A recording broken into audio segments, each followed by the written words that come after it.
September 5th to order. And the first order of business is to approve the minutes of the August 8th, 2019. Mr. Chair, I've reviewed those minutes and find everything to be in order, so I'll make a motion to approve. Your motion Second. and a second.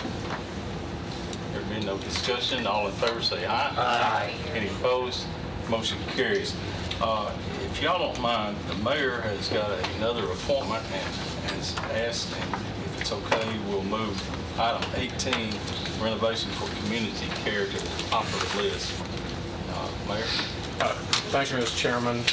Certainly appreciate the opportunity to bump me to the top so I can scoot out of here. Item 18 is a request from the general fund budget for overtime for the executive assistant to attend Oh, committee. wait. That's number 3. 18, okay. Oh, no. That's what I was reading. We've added in items in there Adam, since that meeting. Is it that one that you're doing, or is the community one? I'm not doing community care. Okay. All right, so I was doing. all right, so he's number 20. All right, number 20. I'm sorry. Got the wrong number. Number 20. But I was correct. He's Let me share with you, we have hired a replacement for Ms. Taylor. We had 59 submissions. We interviewed 5 people, and we were able to, none of the 59 that really had applied we felt comfortable with. We knew it'd be hard to fill Vicky's shoes after 36 years of that institutional knowledge. So out of the graciousness of Mr. Patey's heart, we stepped next door and picked up Rachel Mayhew. Rachel has worked in the trustee's office for the last 10 years, and it was a great opportunity, and Ted was so gracious in saying that it's good for her, it's good for the county, and she's going to be starting on Monday. She is also, Becky Scarlett had told us that she was ready to retire, but she'll continue to work with us until we get somebody trained, and she's going to stick around and train for the course of the next month, maybe 2 months, go through each committee. So Rachel will be taking the place of Becky and coming in, except for finance, and she'll be taking the minutes. So in order to arrange the money, this is how finance, Lisa figured how we can get this paid, but we need to transfer this money, which was $4,000. Yeah, there's 4,000 available just in the overtime. line, and in the secretary line item to get us started. I mean, we'll know better as the So she'll be serving. year goes on. Yeah, she'll be serving the mayor's office as well as your contact from the commissioner's standpoint. So she'll be the go-to person for you all. But it'll be overtime for her, Yeah.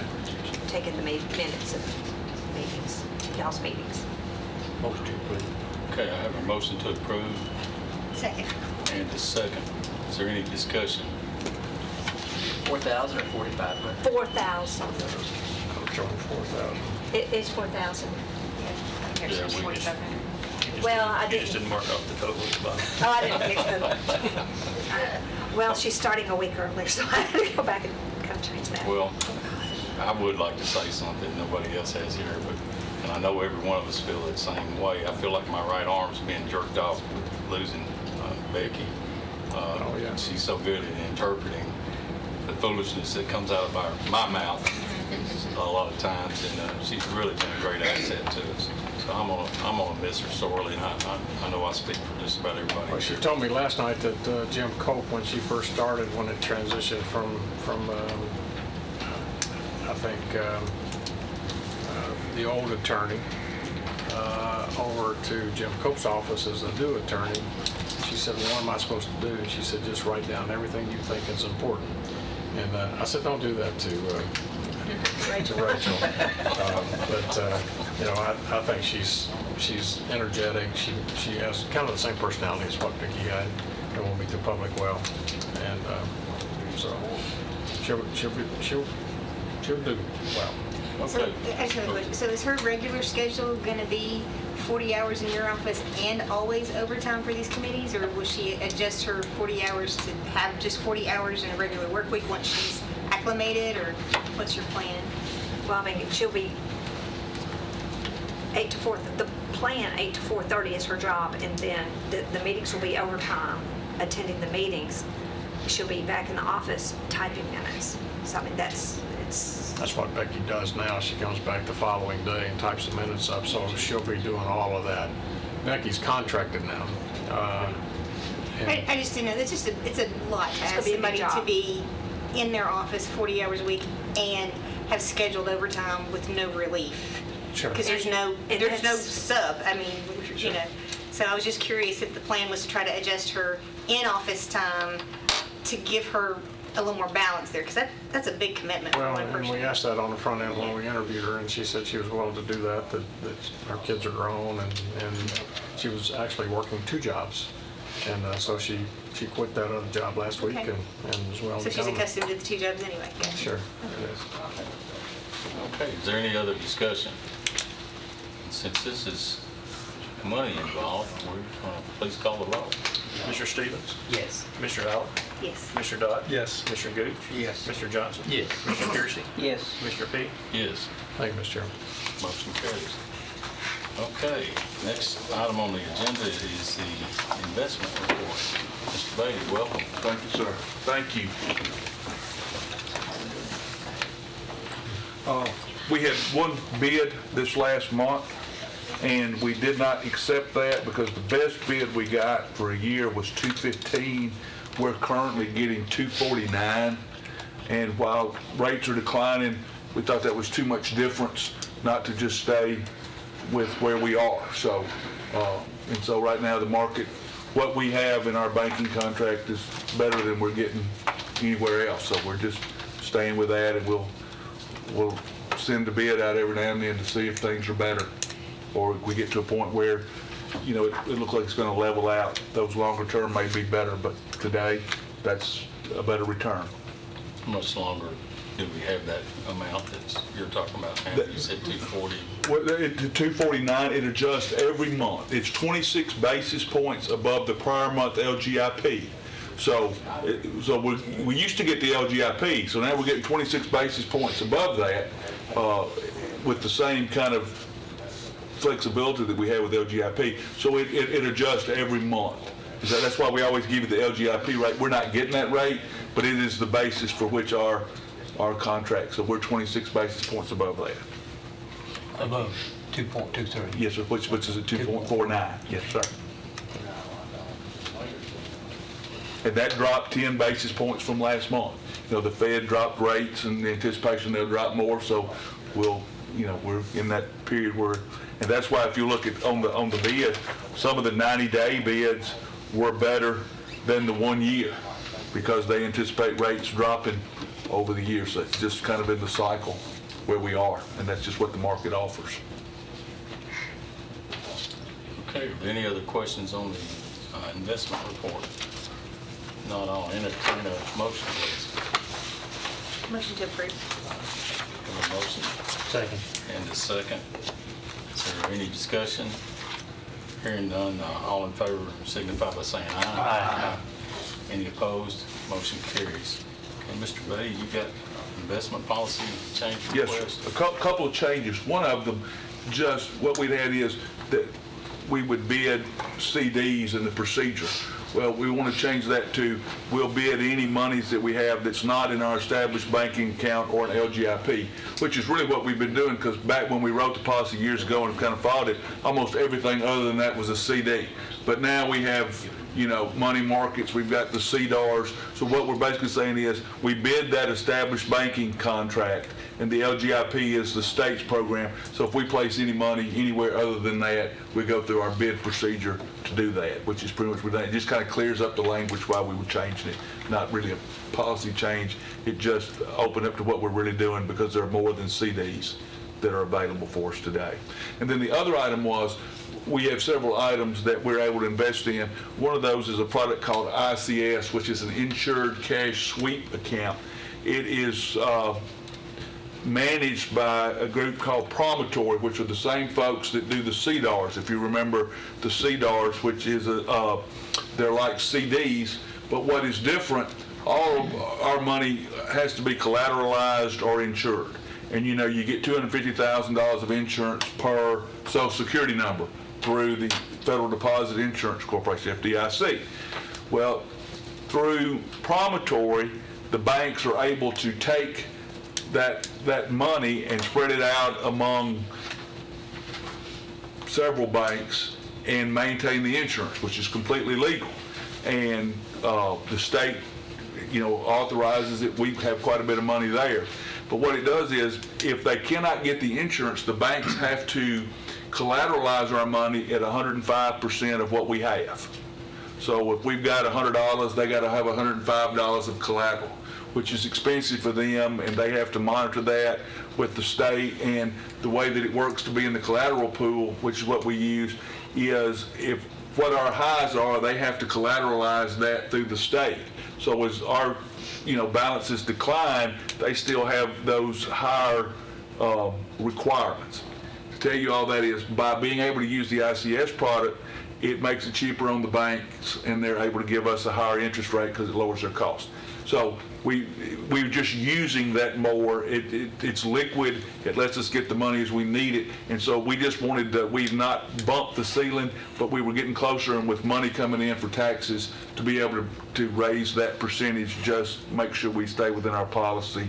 And again, it's completely government insured, and the state, audit and treasury are all good with it. So this is basically simplifying a good housekeeping measure. It's just raising the percentage. That was in the policy when I came. I'm not sure why we set limits kind of on that, but it's okay to vary. But I mean, this is as safe as the FDIC. So if this money, because we could put 100% in treasuries, this is as backed as those would be. The 90% is you're raising to 90%? Yes, from 70. Yes, sir. Okay. Are there any other questions for Mr. Beatty? Motion to approve. Motion by Commissioner Johnson, A second. Commissioner Dodd. Thank you. Since this is considering money again, I assume that we'll call roll. Is there any other discussion before I hear none? Let's go ahead and call roll. Commissioner Stevens? Yes. Commissioner Allen? Yes. Commissioner Dodd? Yes. Commissioner Gooch? Yes. Commissioner Johnson? Yes. Commissioner Pearson? Yes. Commissioner Peak? Yes, motion carries. Thank y'all very much. Y'all have a good evening. Lisa, if you're ready, we're ready to hear the fund condition report. Okay, starting with development tax, we received $352,500 for the month of August, brings our year-to-date total to $830,250. Just looking back to, we're down the two months compared to last year, but 2 months in. We budgeted 3.7 in total for development tax. Moving to your cash report. At the end of August, we had $254,366,000, which in operating funds would total $239,741,000. Borrowed funds, $14,625,000.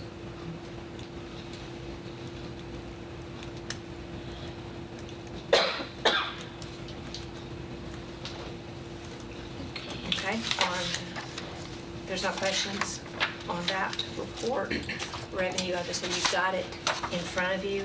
It's really, while it's the second year, as far as collections, it's pretty much just the first month of collections on an accrual basis. But you've got that, and I didn't highlight to say any is better or good. They're just kind of in the range within these 2 months. So it's not a lot of activity, nothing to write home about, and nothing to cry about.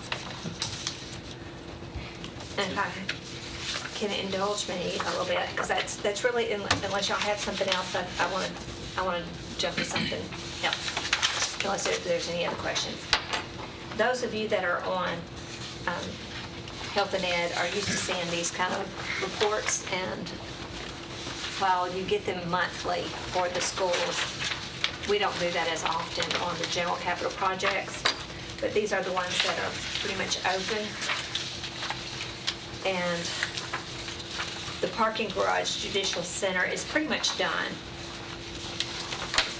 If you go to both projects, line. Y'all are pretty much too used to seeing where we are. But at this moment, and we're done with all the contracts, and there is about $108,000 that's money available. We've spent all the bond money in this project, so these dollars are county dollars, what's left. I say that because now it could be transferred to other projects. However, Ben Mankin and Brian both have said we still have some things that we'd like to do. So I would recommend that we just keep that money in the project and let those requests flow through the county mayor's office, and then have him tell us when they're done and available to move monies. So basically, you got 120,745 Well, in both of these projects. that's the cash available. We Right. still have some purchase orders that are outstanding. So what you- is available is 108. But you got some encumbrances that hadn't been paid. Well, yes, that's the Out- difference between out of this 120 one. and 108. Right. But as I said, they both have been calling and saying, how much is left? We've got some things that we'd like to do. So I'm really just reporting to you that, that money's out there. The next project on here is the old judicial building renovation. A lot of this is just really reminding y'all where we are on these projects. All we have done is sent money over for architect, and we did send additional money for like a Jerry Preston. That was the 56,000. So in total, we funded 122,700 in that project. The only contract we have out to date is just that architect. The next page is the sheriff's RMS, JMS, the records management and the jail management system. That total funding is $1,371,000. They've got 38,000. Of course, that project is still moving. The next one is the archive addition. All that we have funded is $124,000, and that was for the architect. The next one is the renovation. We have fully funded that at $666,000 with an estimated cost. Well, the contract is at $665,858. These last three I've got on there just to keep. Sometimes I keep projects on because I feel like at some point they're going to open back up. Health Department has $800 that needs to be spent. But we'll take it back. Well, that one is not ours. It would go back to Oh, the so state. that's okay. It'll go back to the state. And just a reminder, solid waste, and then it's something that, we bought the Florence Road property, and that's what that is. And then city county roads, those are old roads that are already completed. I just leave those projects out there because sometimes I think they're going to open back up. What we're doing is we had a project, we funded, we moved a couple $100,000, but it. No. Don't even talk. Let me tell you what this relates to. When you look at the cash, when you look at Teresa's report, those of you that are in health and ed, she's reporting all on 189. And then this report is all those projects that say 171. The capital project. Now, I tell you all that to get you to the next part, this one. Again, this is a reminder of where we are. My end of my story is at some point, I thought I was going to have to ask for it tonight, but we might wait 30 days is determine how much that we might need some cash flow to pay some of these projects before we go to market in the spring. I believe the school board will be coming January, December, asking for funding of the school. We'll just wrap it all. That's kind of what I'm holding on is them. But in the top part of this, you've already approved, but we've not borrowed for it, for the Rock Spring Elementary addition, and then the design and site work for the Christiana property. Over to the side is my estimate of what we would have to pay City of Murfreesboro. So $23.3 million is out there. When you look at the cash on some of these projects, you'll see that they're negative. You've already approved. We're using cash that's in that project for other things that we haven't spent yet. So that's kind of what I'm watching is our cash balance at the end of August is $13 million. I'm watching it because I'm saying that we'll need some money for this project probably before we go to market. The estimate, and I just pulled this from just some of their reports though, is if they need, what they had, 38.5 million, there'll be another 45, what we have to pay for City of Murfreesboro for their portion. Just kind of bringing y'all up. Then below that are some things that are moving forward, not come through. These are things that y'all have, I know that you're aware of, but you've not said, we are allocating X amount of dollars for this project to be funded, future bond issue, or how. So I'm bringing this to you, just so that you know. One is tonight, they're going to be talking about the Siemens project, the jail project, those that are on property management and public safety, I think may have already heard this. Community care, we'll talk about that later, but they were initially asking for a loan from the county to help fund a renovation project at the facility. Christy Houston has agreed to fund $609,000. I think that's the amount. And talk with the mayor, we kind of, while nothing is solid, we were just bouncing around if they could do half, perhaps if community care could do half, maybe the county could do the other half. 25-25. That's the 50-25-25. That will be coming up later. The next thing is the archive expansion and shelving. I know that PBA is kind of moving forward. They're working with a budget of a couple million, but it's not gone through the process to say, all right, we're allocating $2 million for this project. So I feel like we need to do that, at least by next month. Same with the renovation of the renovation of the old judicial building. Still talking about the county clerk, and I guess Commissioners on Public Safety with this discussion about the Rockvale property, potential ambulance fire. Right. That has been a topic of discussion Okay. from public safety. These below, y'all have not authorized funding for, but will be soon. The whole So I'm just 85? bringing it to you. The entire 85.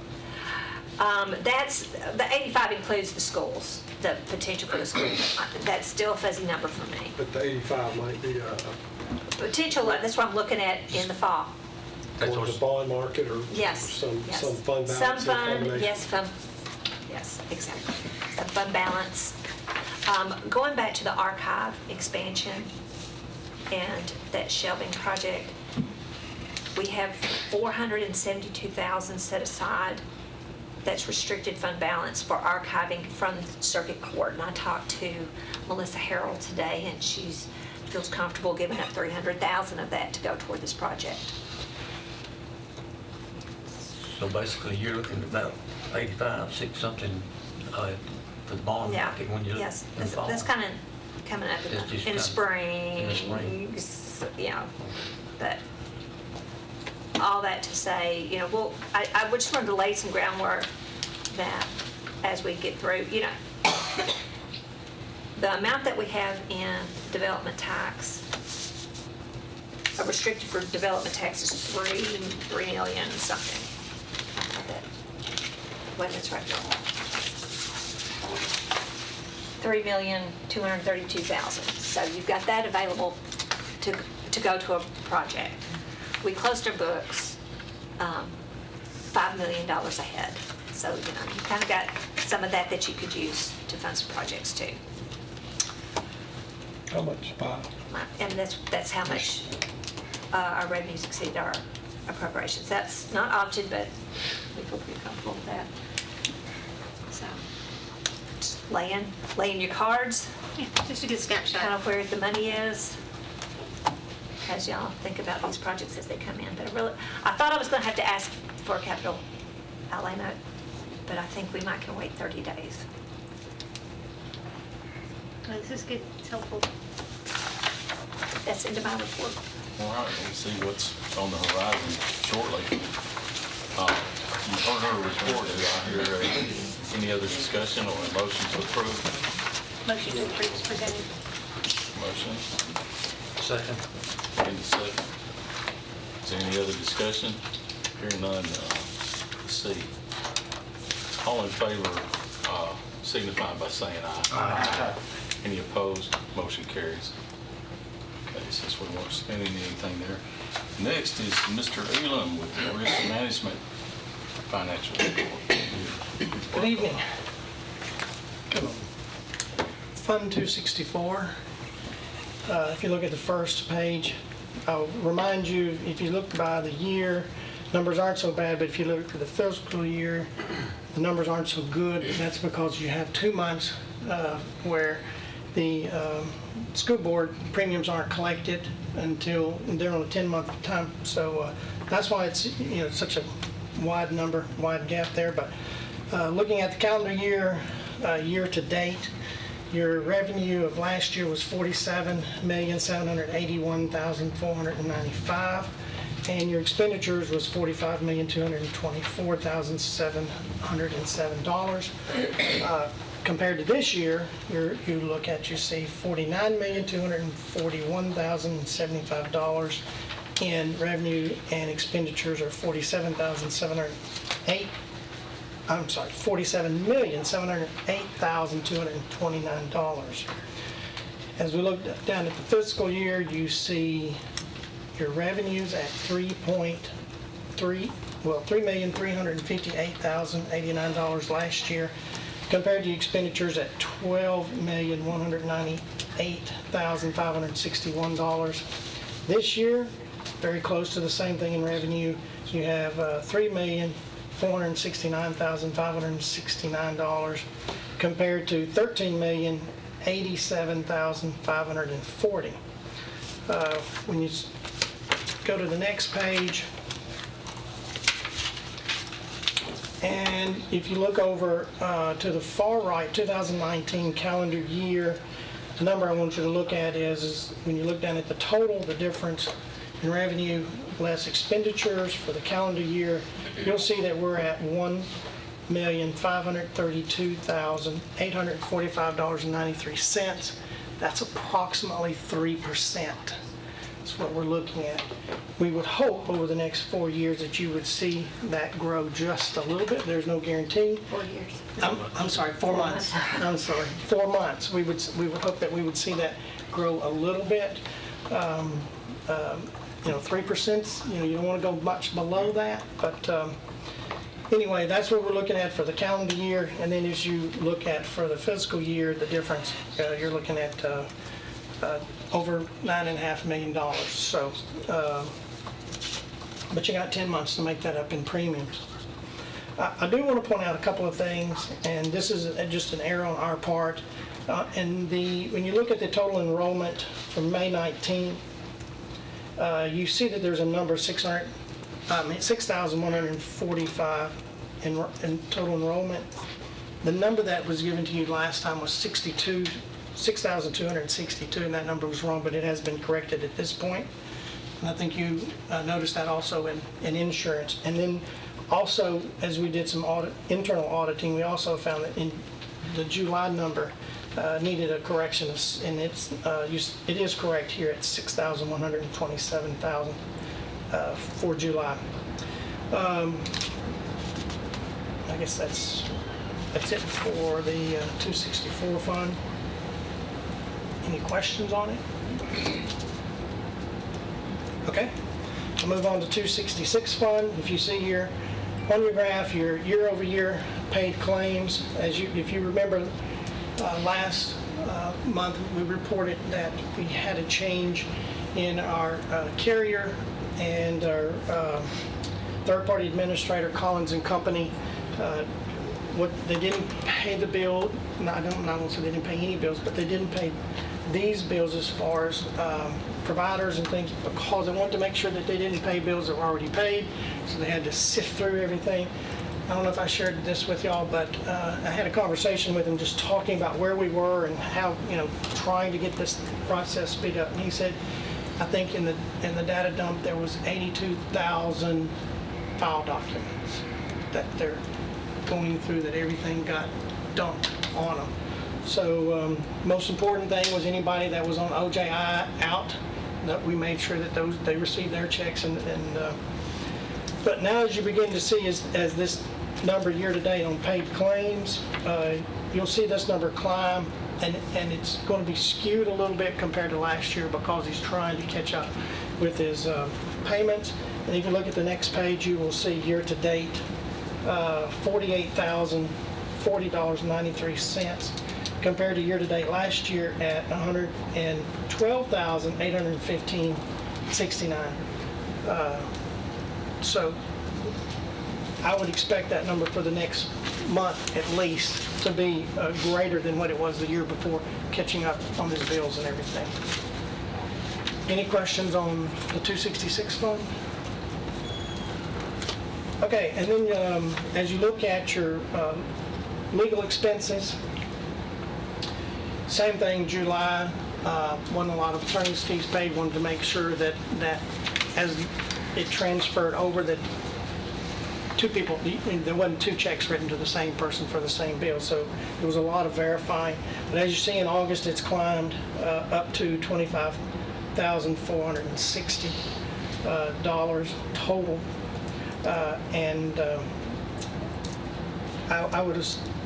I know there's some other outstanding bills, so I would expect that to climb next month also.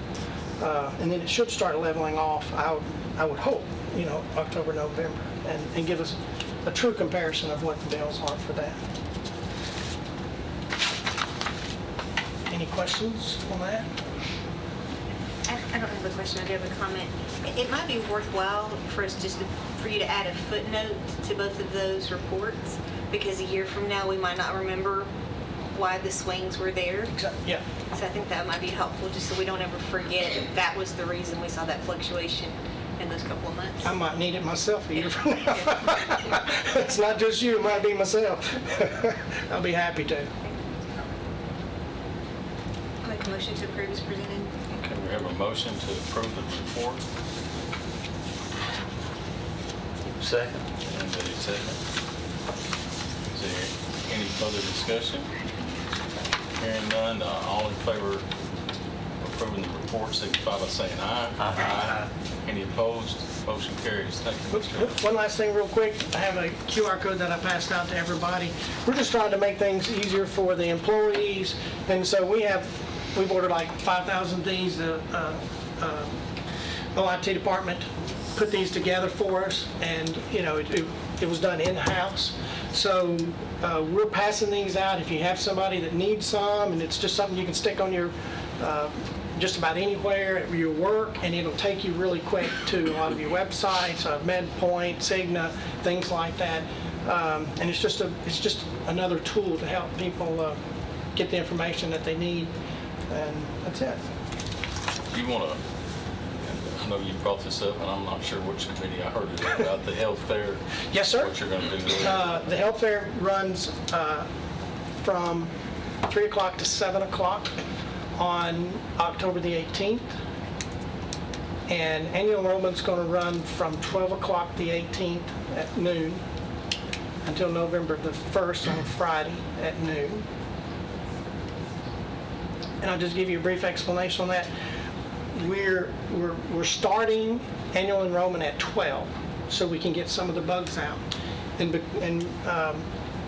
we have also are going to have annual enrollment at the health fair, where anybody that attends, if they have any questions, if we need to walk them through any of it, they'll be able to do it there. Hasn't been done in a while, but we're going to kick that back. And we're calling in some people from Cigna and Mercer, and they're going to give us some assistance. So any of the employees that come in and they want to go ahead and go through their annual enrollment, we're hoping, depending on how many people we have, but we're hoping we'll be able to walk them through it, and they'll be able to do it right there instead of having to call or go home. And then the reason why the other dates are from Friday to Friday is because we wanted to make sure that they had 2 weekends that they could look at what they were doing and then they had all the next week after they got through the weekend, instead of cutting it off on Monday at like noon. And people, a lot of times, if you're like me, you push everything to the weekend so you can just breathe and say, okay, and you pull things in and say, all right, let me take a look at this. And that gave them 4.5 days to call us, get with us, and go over whatever questions they have. And if we had to get something worked out, we had the whole week to take care of it. So, All right, thank you very anything much. else? Thank you. Where's the healthcare happening? Oh, it's at the Lane Agri Center in the back. I think they call that the community center. And we've got it, and we've got the cattle barn. We're not going to be in the back, in the dirt or anything like that. We're going to be in the front part where the concrete is. So I've told a few people that if they didn't behave, I was going to put them back in. That's where I was going to set that booth up. All right, thank you. Yeah. All right, next on the agenda is the highway fund budget amendment. I assume Mr. Brooks or...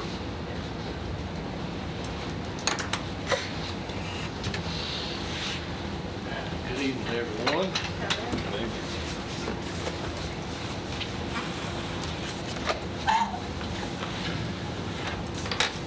All right.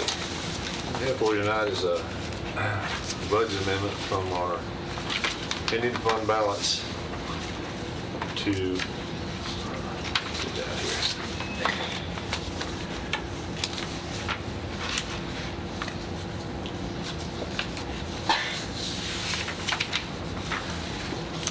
The expenditures for road improvements over and above the daily Rutherford County Highway Department operations around the Plainview Road school site. So this was voted on at the road board Tuesday, and then on the Public Works Tuesday night, and here for your approval. Had an opportunity to look it over, but this is where we're moving money from our Highway Department fund balance, ending fund balance, into some lines to cover some of the expenses that we're going to incur from building, improving the roads around the area where the school is going to be built. Motion to approve. Second. Okay, I have a motion and a second. Is there any discussion? Johnson? An extra special note of appreciation from the Highway Department for this magnanimous gesture of $3 million out of the ending fund balance. That's saving $3 million in the debt fund for the schools, et cetera, that the taxpayers have paid into the Highway Department fund. But that was very much appreciated, everybody concerned. This taking care of the students all the way around, because they're going to be paying this debt down too. So that's $3 million right there that won't have to go to the bond market. That's right. I'll concur on behalf of Public Works as well, the same comment. That from our standpoint, that those of us who are on it, I just appreciate the effort. Well, we all have to keep in mind that we can't continue this moving forward as these new school sites are being looked at and considered, and these road improvements that are going to be critical to getting people to and from. We're going to have to come up with some type of revenue stream to pay for that, or we're going to have to take it to the bond market. But this is not something we can do for all of them. That the projections for the new students that we're all hearing leads you to understand that there are going to be many more schools coming soon. They're going to have to, so we need to really consider how we're going to do that. Commissioner Johnson. Also, hopefully, Mr. Dodd and I will be on this infrastructure committee looking at ways to generate more money and whatever to ease the burden with the hopes that maybe, and I already mentioned this to Mr. Boulder's already gone, but he's there. Oh, you changed something. Anyway, be a little bit more due diligence through the education board of education and so forth and so on, and site, the sites that they approved and asked for to, like we discussed at the road board Tuesday morning, the roads out there now are sufficient for the present situation, but you have to be proactive and look at what's coming down the road. That's a play on words, coming down the road. One of the things I think needs to be considered by everyone, and I don't know what to do about it, if it can be fixed, but the amount of time between when the school site is purchased and the school is built, we have to find a way to put more time in the calendar so that we can send some of these improvements out for, a public bid. I mean, that takes a long time. And usually the school board is, they're behind already, so I don't know how to fix that, but the amount of time between when the site's purchased, the school's built, and it's just not enough time there to get this thing out to a public bid and get contractors involved in doing some of this work. So Well, that was one of the question things. I had is, do you have a timeline for these particular projects? Are you going to start tomorrow if it's approved, or, how long will it take you to do those? Any idea on any of that? Well, a lot of it depends on the weather. We're going to try to work through the winter months that, typically road construction slows. But, we'll get as far into it as we possibly can. We'll start where we think will be the most impacted and work from there. But hopefully we'll be very far along when the school is open. Thank you. We appreciate what you're doing. Mr. Brooks also brought up the time frame that hopefully we're going to be opening this new school down there in 2021. So the time frame. That's what we're working with. And pardon this, but they're under the gun on this on 21 months to get that kind of a project taken care of. And, it's not like... Like I said, if we can find some more time between when the school opens and, the short window, the 22 months, this is ambitious. I've said it before, I'll say it again, to get this much work done in that amount of time while maintaining our 970 miles of road, which is what the highway department, we're really just there to maintain the roads that we have in our system. So we're going to have contractors involved moving forward, and so we need to figure out if there's not a way to get a longer window of time. Hopefully there'll be more dialogue and more communication back and forth, consideration with the highway department on what needs to be done on the calendar and the time span. Those of you that have been here a while know that normally after we fund a road project, it's usually 5 years before that was even started. So, I mean, this is phenomenal, being able to, react that quickly. Is there any other discussion, or? I just have a couple things I want to say. First of all, thank you so much for what you've done and just making this happen, because I know this fell squarely on your shoulders, and you really rose to the occasion and did a lot of cooperation to pull a lot of people together. But I do want to say out loud to these commissioners, a lot of that responsibility for the timeline for you is going to be on us, because traditionally we've pushed the school system to wait to build a school. That's and then by the exactly right. time we approve it, they're out of the gun needing it immediately. So that lead time is going to be on us to give that to you in advance. I completely agree, and I understand why the commission has always taken that approach. But the fact of the matter is, in looking at the big picture, it's really not beneficial. It's beneficial to get out ahead of this thing a little further.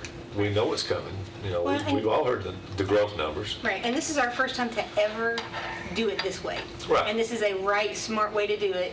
We'll do it better next time, Hopefully. hopefully. Promise. I mean, just anybody that went out to Rocky Fork and saw, the new school opening out there, and the fact that, Smyrna was still working on their roads, and we're, 2 years into that. having the roads done ahead of time is just the right thing to do from a smart planning standpoint. So Right. I just want to say thank you, and I appreciate you. You've done a good You're job. welcome. We'll do what we can.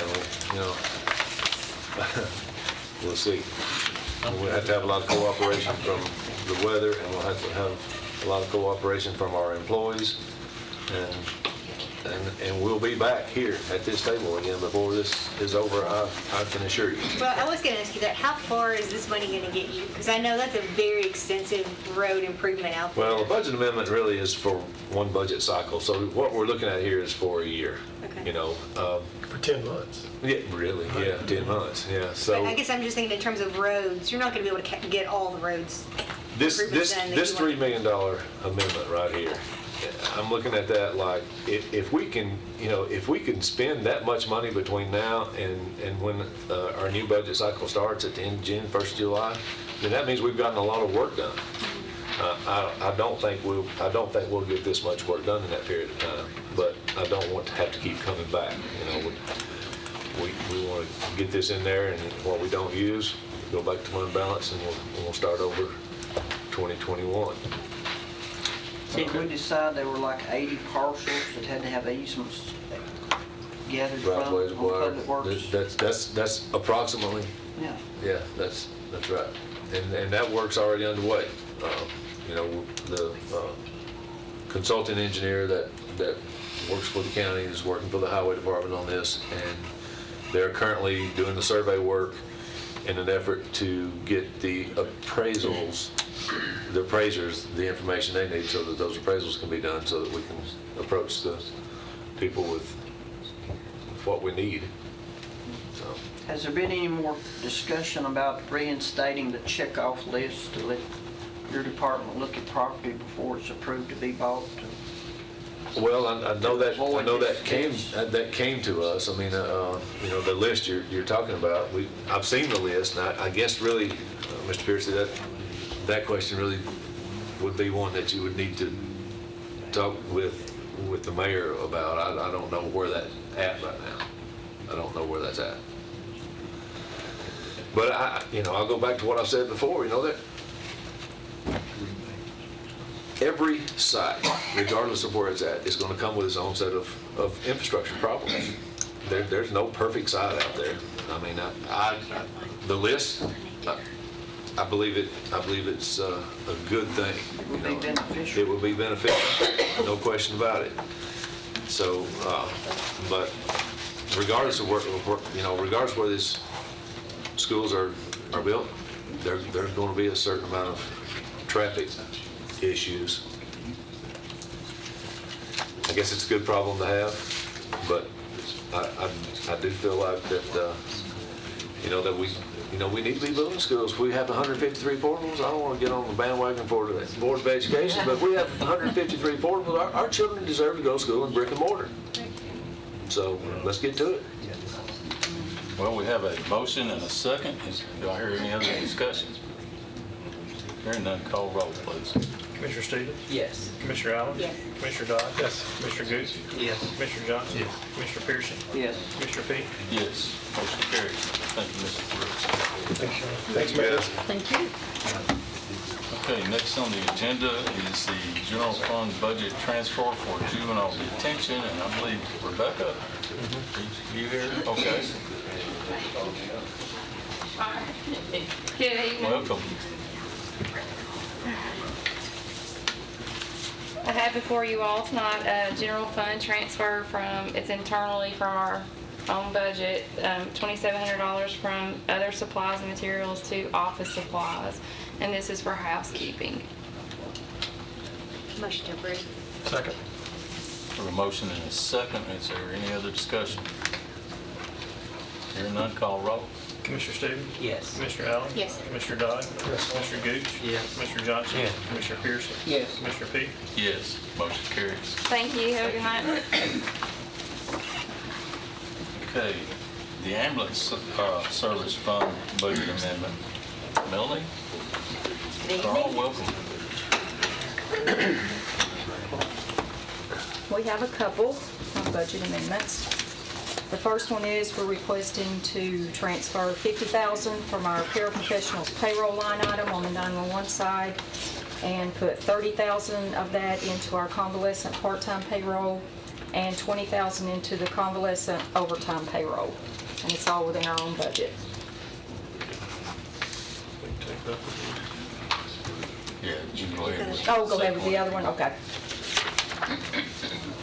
The other one is, we had $1,445 left in unspent donations from last year, and we're requesting to move that into our donations line item. We also received a check for $250 from Redstone Federal Credit Union for our EMS in-service and EMS week, for a total of an increase of $1,695 into our donation line item.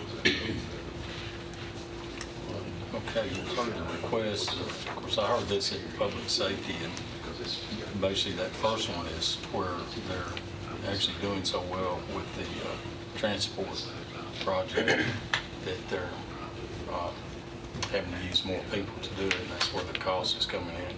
The way I understand it, is that correct? Yes, sir. They requested a report from the beginning when we started to now, and we'll be glad to send y'all a full report of that, let you know how well it's done. You see your revenues are covering this kind of expense? Yes. You're generating revenues.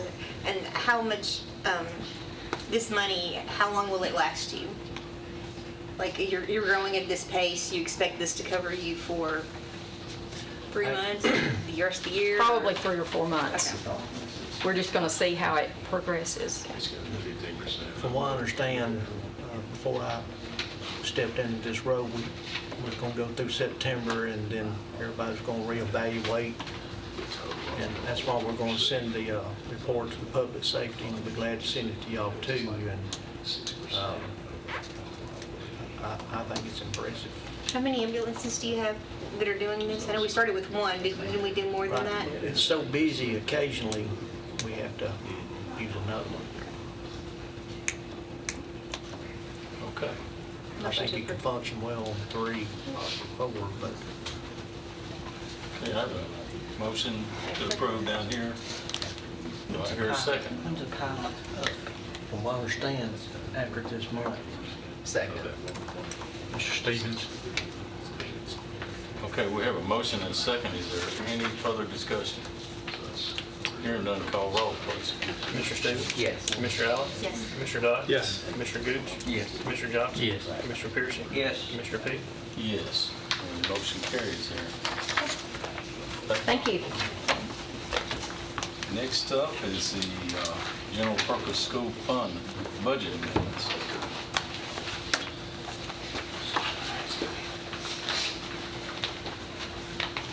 Good afternoon, everyone. Hello. Who's that new guy you got? I don't know. He's always hanging around me. All right, our first amendment from our GP amendment is for the cost for in-house training on our new student management system. This was a requirement in order to provide the opportunities to seamlessly get the information, upload the information from the state to our district. Had we not done in-house, this cost would have been a lot more. So we're asking for an amendment of $4,948 to cover the cost of in-house training sessions for school employees to be instructed on the new attendance software to more accurately capture student attendance numbers. And the new attendance software has additional features that meet the requirements of the state. Motion to approve the transfer of the budgeted funds to cover the cost of the in-house training sessions for the new attendance software. You got another GP? Yeah, I do have another one. The second one involves what's called disproportionality, and it's a Fed mandated act. When they look at the discipline of students in terms of at-risk students, and in this case it's students with disabilities, and their ethnicity or their race, Rutherford County was one of 25 counties that was deemed for disproportionality for special ed discipline.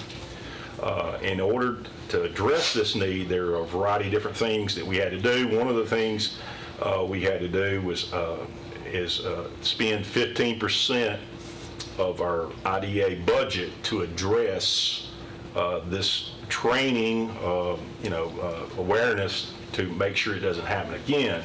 In this case, we had previously budgeted in our GP budget one liaison, one behavior specialist, one psychologist, one behavior EA, and 2 social workers. That was 7 total.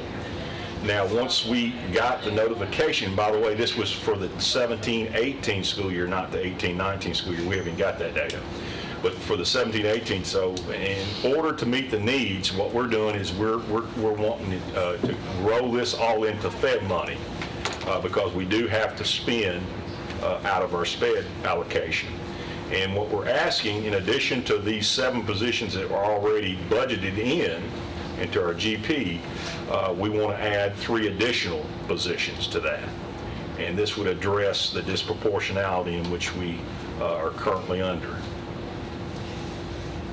So, motion to approve the additional positions budgeted through transfer out funds of the CCEIS using IDA Part B funds to address disproportionality of discipline for students with special needs.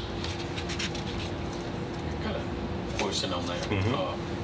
Was the number of disciplines, was that a total number or was that a percentage? Well, what it was actually, and this is kind of tricky too, it could be, it was total number, but it could be multiple infractions by one student. And, one student could have 10, and that would count as 10 separate, so it's infractions. Well, I was wondering because, of course, our school system's a lot, compared to, say, Cannon County, Right. We may be 50 times larger than their system or some of the other counties, and I was just wondering if it was total numbers. And It is total. That kind of will Yeah, show total why number of we're infractions. getting hit because we've got more students. Absolutely. So, Yeah, it's total number of infractions when they do a comparative analysis of a different race and making sure that it's equitable.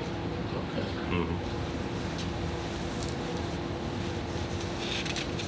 Motion to approve. Motion to approve. Second. Mr. Johnson, the second. Do I hear any other discussion or questions? Hearing none, call roll, please. Commissioner Stevens? Yes. Commissioner Allen? Yes. Commissioner Dodd? Yes. Commissioner Gooch? Yes. Commissioner Johnson? Yeah. Commissioner Pearson? Yes. Commissioner Peak? Yes. Motion carries. Okay, our next one is cafeteria fund. I call this the Doug Beaudry amendment, okay? Cafeteria fund cash bank for the 2019-20 school year. The centralized cafeteria fund of 143 petty cash on hand to make change and things of that nature is currently at $13,100, and it's for making change. What we're requesting is an additional $30 needed in 2019-20 school year for Oakland Middle School to be utilizing their annex. This will increase the total of our petty cash from $13,100 to $13,130. Recommend motion to approve the centralized cafeteria fund 143 petty cash on hand from the $13,100 to the $13,130 to be used in the annex at Oakland Middle School. So moved. Could we possibly put that No on his discussion on this MasterCard? one. Well, possibly put this on his In California, MasterCard? they were ponying up the money to buy over the table. I think it's in Doug's motion, he should take the $30. I think it should. Okay, I do have a motion. I haven't heard a second. Second. Okay, several there. Okay, is there any other discussion? Hearing none, call roll. Commissioner Stevens? Yes. Commissioner Allen? Yes. Commissioner Dodd? Yes. Commissioner Gooch? Yes. Commissioner Johnson? Yes. Commissioner Pearson? Yes. Commissioner Peak? Yes, and motion carries. Okay, our next amendment is in our Fund 177, Projects Amendment. We want to move project funds totaling $380,000 from the major HVAC components, Central Magnet project, to cover the cost of the replacement of a chiller that went down at Blackman High School right before the beginning of the school year. We also had to rent a chiller for 2 months to cover while we were waiting on the chiller to come in. You can see the quote from Demand Mechanical for the chiller proposal. And it's motion to approve $380,000 in funds with Fund 177 from the original approved list of planned capital projects to cover the emergency replacement of the chiller at Blackman High. Now, before we get concerned about Central Magnet, it's going to be taken care of. We'll be going out to bid for that, but the project in itself will cover 2 fiscal years. We'll start it on this fiscal year and complete it next fiscal year. Is that project, we had already jeopardized some of that money when we reduced your request by several $1 million. Right. But we went for, in fact, I think we're putting some of that out for requests for proposals right now. Okay. But it will start it this year, but it will carry over to the next fiscal year. Budget could Right. come available with Right. next. Thanks for considering that. No problem.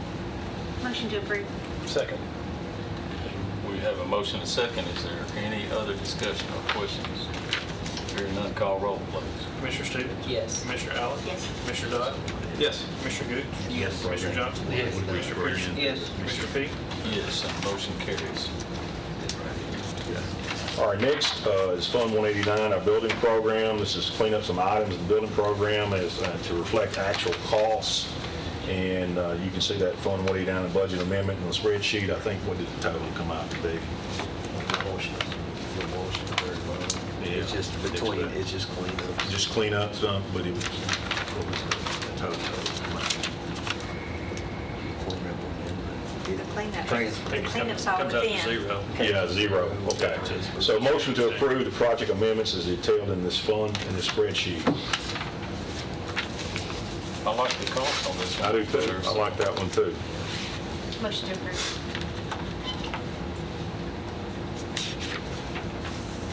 Second. Thank you, Commissioner Stevens. Is there any other discussion or questions? Hearing none, call roll. Commissioner Stevens? Yes. Commissioner Allen? Yes. Commissioner Dodd? Yes. Commissioner Gooch? Yes. Commissioner Johnson? Yes. Commissioner Pearson? Yes. Commissioner Fee? Yes, motion carries. Just for information only, just give you an update on our enrollment numbers. We're about at 47,000. It's 1,082 kids more than when we ended school in May.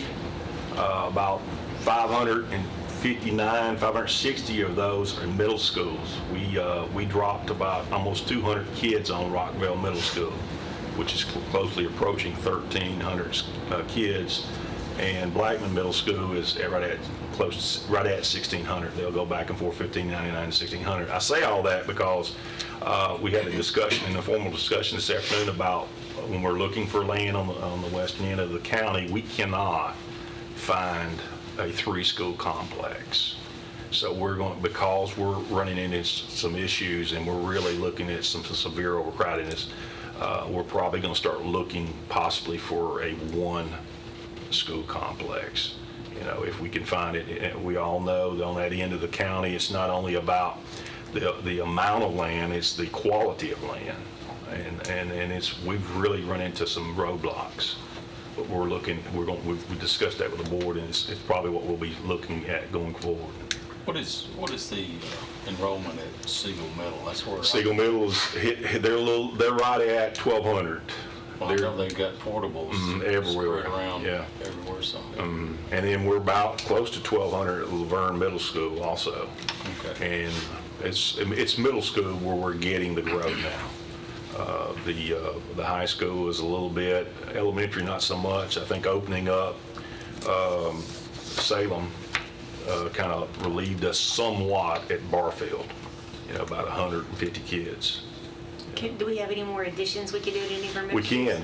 At Laverne Middle, we've already got the plan. That's a strong possibility. And the only issue with that is that's not going to alleviate overcrowdedness at Blackman and Rockvale, but it would address Laverne Middle. That's correct. How many acres would you be looking at for this? For our middle school, somewhere around about 40 acres, 43, 45. You say you may have to go to 3 different sites. Right. Of about, high school needs more. High school's more, yeah. You get into middle school, you're probably 40. talking, yeah. Okay. High school, you're talking about over 100. For just the high school? Because you got all the different fields and things of that nature. Commissioner Piercy. Has it ever been considered to move the 6th grade back to the elementaries where there's just K through 5 to ease the pressure on the middle schools? If we did, then we'd be overcrowded in about 7 or 8 elementary schools. Because there's only one elementary school in our district that has room for more, and that's Kittrell. You know, Kittrell is pretty much stayed status quo. But that's a good question. We don't build our core for elementary schools as we do build our middle schools. So that would put it. In fact, if y'all recall, the city had proposed perhaps maybe giving up the 6th grade last year. So we did a study, and we would have had four schools overcrowded. You know. But, I mean, that's a thought process, but Well, Las Casas Elementary was built, do you have any idea for how many children? it's got, it's probably about 700, so it's got probably a capacity now of about 98 more kids, so they're sitting a little over 600 right now. I was thinking it was larger. I was too, but it's not. You know, that was built so long ago. We build them now a little bit larger, our elementary schools, and I don't know if Mr. Lee, who's our engineering and construction assistant superintendent, what we're looking at in the future is building it out, building our footprint out in case we need to add on, you know,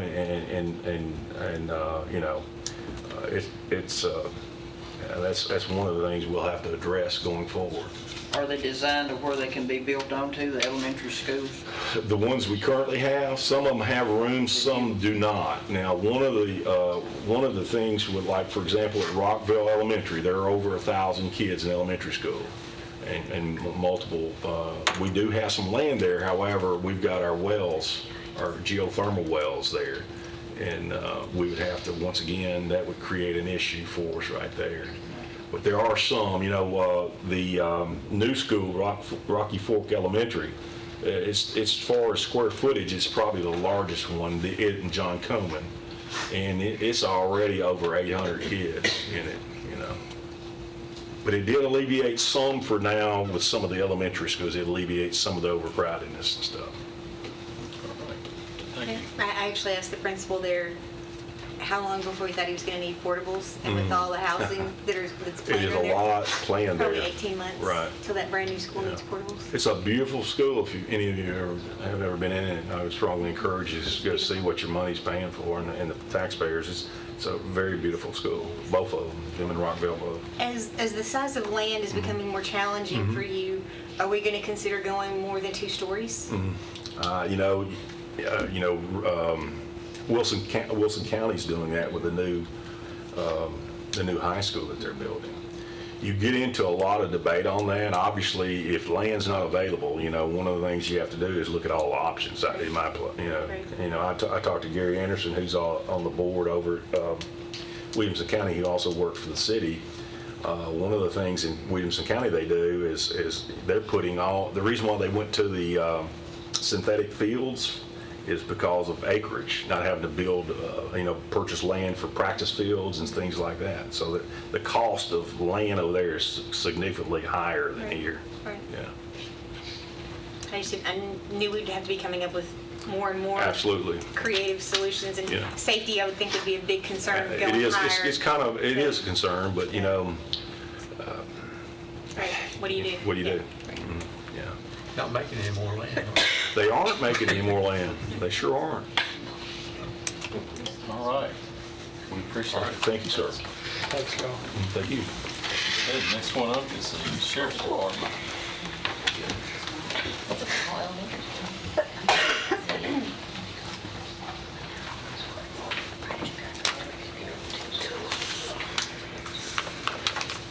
I can do these two together, Mark. Yes. Okay, I need to recognize $61,287 in revenue to be put into our JAG grant, or our Doors of Hope grant, I guess, and appropriate it. And then the second one is recognizing $15,280 it was remaining from last year in our teen driver grant and appropriate those funds in the stated line items.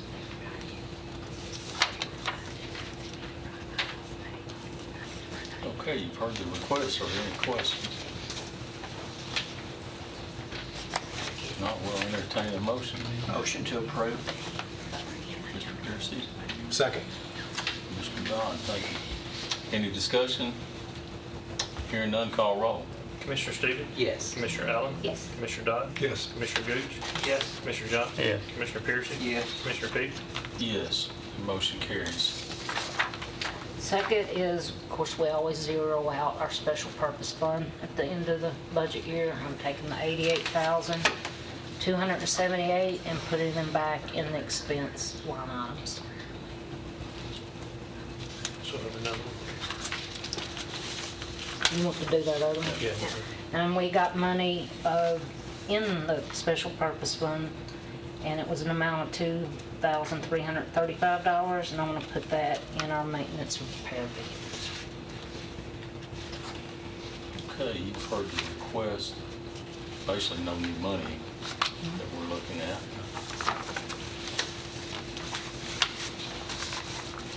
Motion to approve. Second. Have a motion and a second. Is there any other discussion? Hearing none, call roll, please. Commissioner Stevens? Yes. Commissioner Allen? Yes. Commissioner Dodd? Yes. Commissioner Gooch? Yes. Commissioner Johnson? Yes. Commissioner Piercy? Yes. Commissioner Peak? Yes, motion carries. Okay, you want to stay up here for these next guys too, or? Okay, our next group up will be Siemens. I'll back up. Siemens proposal for the adult detention center renovation. So let me start by just acknowledging that I'm not Ron Graham. I know that he's the face that most of you have seen. He's enjoying a little bit of time off right now to celebrate his son's wedding, so he asked me to, and Rob to present to you guys tonight. I know that some of you have already seen our proposal presentation, but we really appreciate the opportunity to come back and meet with the committee. And tonight we'll be presenting our proposal for the work in the Adult Detention Center, and we'll be seeking the committee's approval to present this to the commission next week and potentially move forward with the contract on the scope of work that we're presenting tonight at the price that we're presenting. So, let's see if I can. Yep, I'm good. Agenda is pretty brief tonight. We'll keep it strictly, for the most part, to the proposal itself. We'll get into as much detail as you guys would like. Feel free to ask questions about it. We'll hit the highlights. I would like to take a couple minutes on the front side just to bring everybody back to speed of what's happened over the last 2 months since we last participated in the committee meeting, and then we can talk a little bit about next steps so we make sure we understand and we're aligned with the county on what happens after we go to contract. So we met in June, a short 2 months ago. Since then, we did secure commission approval to move forward with the project development agreement. That's the work we've been working on in the last 2 months. We have an additional face in our group that I've invited tonight, Sean Wilson. He's actually oversees all of our project management efforts. So between himself and Rob, the two have been working with the team of engineers to do the assessment and working with the sheriff to make sure that we understand constructability issues and what's required to do the work in the adult detention center, walk subcontractors through, get pricing, really bake what the proposed solution will look like, so that we would be prepared for tonight. In the last 2 weeks, we've met with property management and with safety, and we had unanimous approval from both of those committees to move forward with the project as well. So we're here tonight, again, with the intent to be prepared to present a contract at the meeting next week. So a little bit about the project overview. I want to take a minute to just, last time we met, these are the things that we were talking about, where we would go out and look, conversations we've been having with the sheriff about where we should look to make improvements. And the highest on the list was really around the laundry capacity. There was an urgent need to increase the capacity in the building. They had done some pre-work around equipment, and there was a known necessity for some additional laundry equipment, but there were some issues around the room, the infrastructure itself, the ability to get get the equipment into the space and make sure that the services were available. So that was one area we knew we had to address.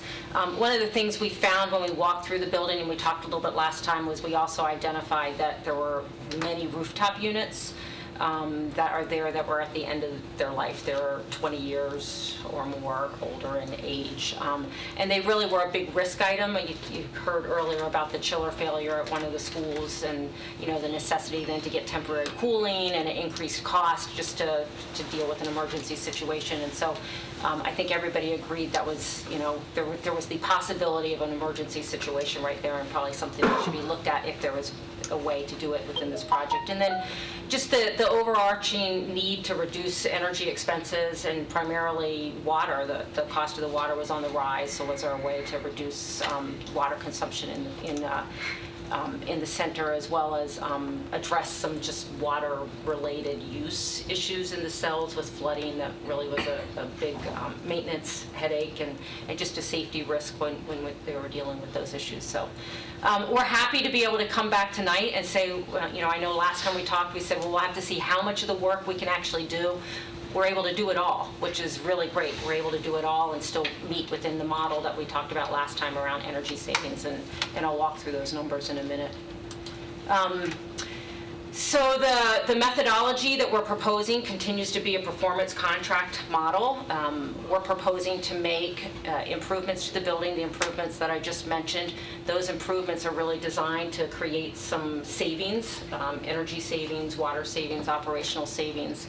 And then those savings are sufficient really to pay for the improvements by generating enough savings on an annual basis to cover the debt service around a 15-year loan at a percentage rate that we worked with Lisa to make sure that the county was comfortable at an early stage from just an assessment standpoint.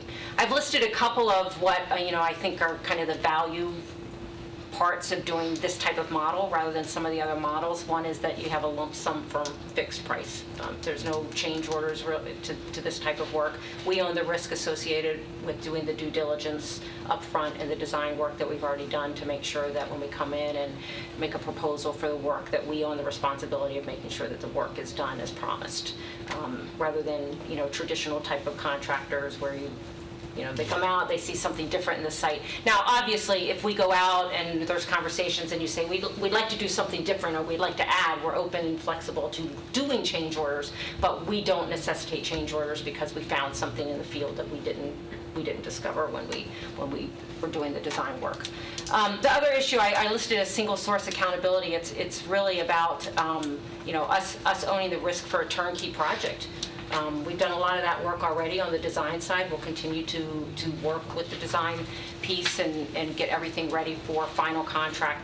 We've walked a lot of contractors, but issuing final contracts to make sure that subcontractors are aligned.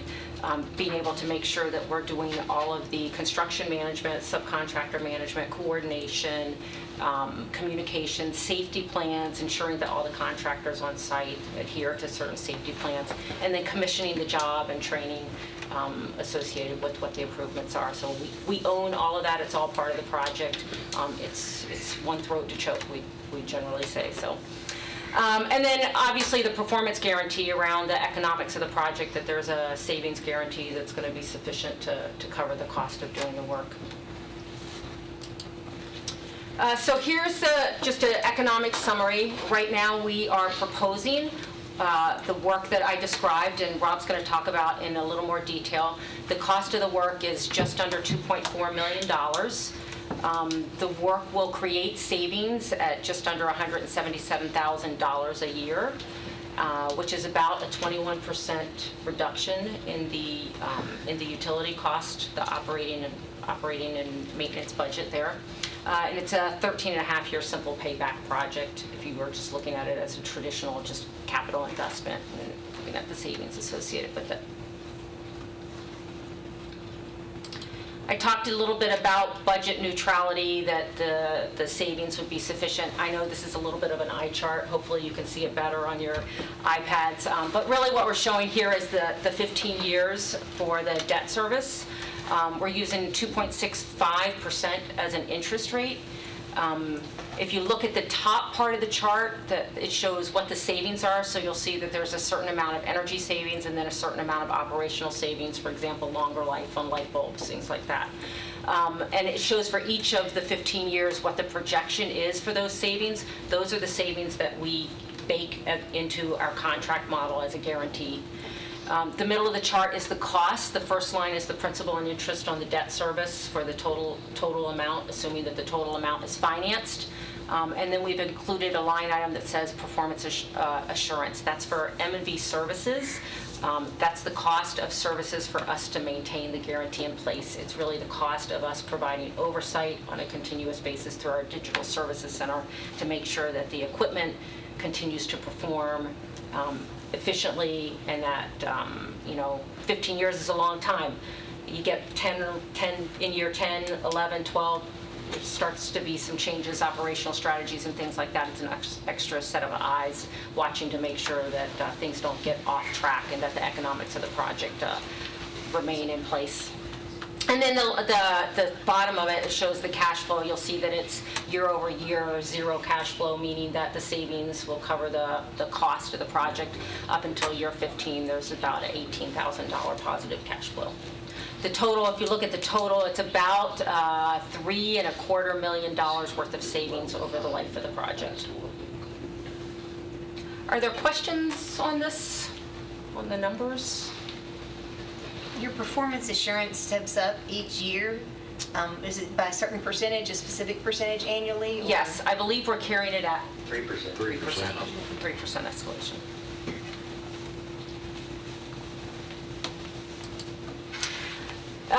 If there aren't any other questions, I'll hit that. There is obviously, anytime that you're doing work where you're reducing your utility costs, there's an environmental impact, so we like to highlight that, and I think it aligns in general with what's common anymore as far as some goals around have some environmental consciousness. I'm not going to read each of these. I mean, this is really the impact. It's about the equivalent of taking 21 cars off the road. But I think the most important piece is at the bottom, that this project saves close to 14 million gallons of water by the conclusion of the project, which is significant in itself. But then based on the rising cost of water that the county has expressed to us, it's significant from a financial standpoint as well. So the rest of this is mainly scope of work, what each of the pieces of how we're going to do the work. I know we went over this at a high level in our meeting in June, and some of you have kind of heard us walk through it in other committee meetings. We're prepared to walk through it if that's what you would like us to do. We can just hit the high levels of what the scope items are so that you can kind of ask questions about the individual pieces. Does that make sense? Are you guys comfortable with that? Okay. So Rob, I'm going to let you Just go ahead. take the lead here. All right, I'll stand. So the facility's already done a really good job on changing most of it over to LED lighting. The one area that they didn't do are the men's cells. They're a little harder to work in, and it's very time consuming to get in there and do that. So we're proposing the men's cell complete revamp to LED lighting on all of those, and there's 400 of them. There's also chases associated with each one of the cells. There's about 240 of those which have not been converted yet, so we'll be looking at changing those over to LED as well. Additionally, there's a few miscellaneous lighting areas in the administration portion of the building and some stairwell areas as well. Any questions on the LEDs? It's pretty straightforward. We can go to the next one. Water conservation, as Allison said, this was where we were able to find the most savings. It's also one of your higher costs for the utilities. We'll do the standard change outs of flow valves, get the valves down on a lower flow, aerators and things like that. But the biggest impact where we're making changes is going to be actually in the inmate areas where we'll be putting in electronic lockout valves so that they can only flush the toilet once during a period of time rather than repeatedly flush the toilet over and over again. We found through our modeling and through speaking with the sheriff's maintenance team, they're running about 16, probably a little more than that, flushes per day per inmate, which seems a little bit high. You know, you and I probably use the restroom every 2 to 3 hours, but they use the toilets for everything. So it's a garbage can, it's even a basis of communication amongst themselves. But yes, sir. Is there an override on that flush monitoring where it could be flushed if needed? Yes, sir. So the way we looked at it, originally we were just going to put in standalone, but going back to the sheriff and his team, we discussed putting in a network system. So we're going to network all the flush valves together, and in each guard station, which is located on each one of the floors in the tower and in the women's area, there'll be a computer that talks to all these things. And they'll be able to change the lockout periods. They'll also be able to, like if you need an individual flush during that period, they'll be able to flush one on their own. It is a big security item for these guards, because if they want to go in and do a contraband search, they can lock out all the toilets in the cell block so that nobody can flush contraband at that point. So there's a lot of benefits to it, but the biggest benefit is they will have complete control over the system from each guard level in the tower. Does that make sense? You might explain also that there's going to be one in each of the pod stations. Yeah, in each one of the cell blocks, so all of the ones that we're looking at networking are actually in the cells, the 400 men's cells and the 84 women's cells. In each cell block, there's 4 cell blocks on each floor, there's a common restroom, and we're not going to put any controls on the common restroom. So if there is a situation where an inmate has used up all of his flush time, he can actually go out into the cell block and use the restroom that's in that area as much as he wants, basically. And 1 toilet versus 400 toilets is going to be it's not a lot of usage there. The other thing we're looking at doing here is the showers. Right now, we've modeled about 11 minutes per shower per inmate, and we're going to knock that down to 5 minutes. So it's a timed shower. Push the button, you get 5 minutes of water, and then it goes off after that, and there's a reset period. And also that will be networked back into the guard stations as well. And that counts for quite a bit of savings. Any questions on that? Okay, we can move on. The most compelling portion was the laundry, as Alton explained. They have 2 100-pound washers and 2 dryers, and they're running them 3 shifts a day, 365 days a year. So it's a full-time operation, and they want to reduce that by adding 2 more machines, 2 washers, and we're going to put in 240-pound washers and 270-pound dryers. The room they're working out of is smaller than this room actually right now. So we're proposing pushing back into a storage area that's located behind there, building a new infrastructure for it, placing the machines in a new configuration. And actually, if you go to the next slide, it will show that. You'll see on the left is the old configuration now, and on the right will be the new configuration. So we're going to push the wall back 15 feet and create a bigger room, then line the washers and dryers up across from each other. And that'll give them the added capacity, and hopefully they can cut down to 2 shifts at that point. And of course, we'll provide all new piping, all new electrical, all new venting. We got to provide new makeup air, and also all of the drainage and stuff like that will be associated with this. And we've also relocated the dryer side. You see a door in the back right-hand corner. That is the access to the dryer mechanical area. So that is now being removed from the room and put back in the storage area so that no inmate can access that area unless they're actually escorted back there unlocked. Okay? Is there any savings in the laundry? Yes. About cutting it? Yeah, so if you go back to that, there's no savings because the load's going to stay the same. But what we're also proposing to add to these machines is ozone. So these ozone generators will actually inject ozone into the wash cycle, and ozone is a 99.9% successful in killing microbials. So it eliminates all of the germs associated with the laundry. And what that does is it allows for us not to have to use near as much hot water in the rinse cycle. So right now the machines will use up to 4 different rinse periods of scalding hot water. So we'll be able to reduce that down to a couple. So there are savings associated. Does the equipment only come with the manufacturer's warranty, or do you warranty it as well?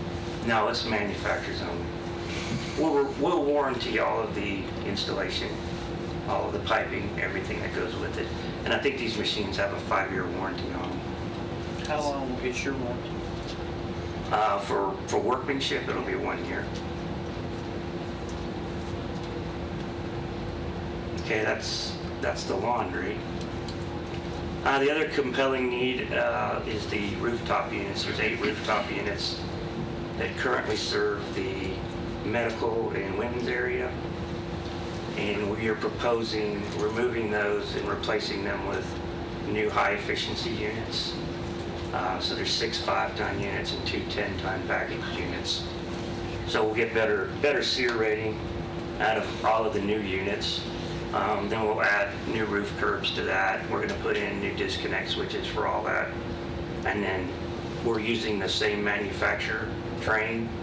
So when we set the units down, it all lines up with the ductwork and the electrical and the gas feeds that are there already. I know with the new higher efficiency units, sometimes you have to do duct modifications. Have you planned for any duct modifications? The only duct modification we have to do is in the roof curb, and we've included that new roof curbs with it. So nothing internally? Nothing internally, right? It changes the duct size from going from a higher efficiency unit to a standard efficiency unit before. So. And just to let you know, we've talked with the sheriff's department and we've agreed that we would do 2 units per day. And once they come down, they have to be back online by the end of the day. So there should be a limited disruption to the sheriff's department. Okay. The last thing was fume hood controls. We have a fairly large kitchen, and it runs all day long. So the personnel comes in at 3 in the morning, and they run the kitchen till 7 p.m. at night. And what they do when they come in is they turn on these vent hoods, and they run at a constant volume from 3 in the morning till 7 at night. So we're proposing putting controls into these vent hoods that actually sense heat and smoke. And what it will do is it varies the speed. It's a variable drive that will actually ramp up and ramp down the motors, the 2 exhaust fan motors and the makeup air motor. So we'll get some savings out of not having to run them at a constant volume all day long. We figure about 40% average motor speed on those versus 100. Is annual maintenance covered by our agreement with you, or do we have to have a separate maintenance agreement on the equipment? It would be a separate maintenance agreement, which is something we're open to. But there's not a lot of maintenance involved with what we're putting in that you guys don't already do. And we'll train the staff. That's part of our project, includes training the maintenance staff on how to operate and maintain all the equipment we install.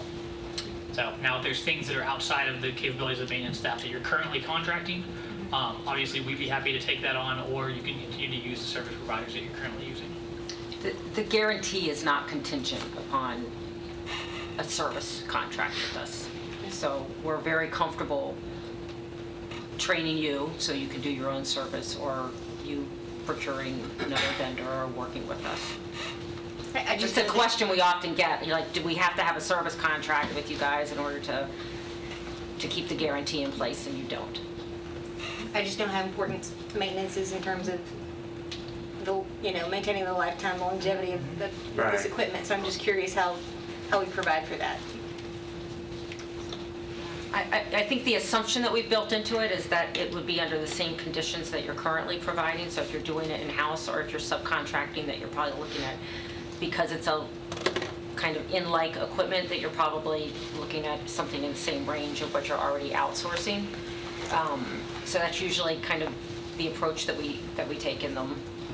But again, the M&V services, if you are doing it in-house, the measurement and verification services provide that measure of, if we're at year 4 and we start to see like the efficiency doesn't seem to be where it is, then we can have conversations about, well, what are the maintenance strategies? Is it a maintenance issue or an operational issue? So on the performance assurance that you're looking at, you're going to be monitoring its performance, basically? Yeah, we come out once a year with the report and do a site inspection. And we go through all of the equipment that we have to make sure it's at its efficiency or greater. If they have to replace a lamp or something, which will be down the line a bit, make sure it's at the same wattage or less. And then we also look at the efficiency that's operating on the motors and things like this. So are you only looking at it once a year? Or we get a report once a year, but you're looking at it throughout the year? We do a site inspection. Yeah, and our navigator looks at it every 3 months. 3 months, and that's,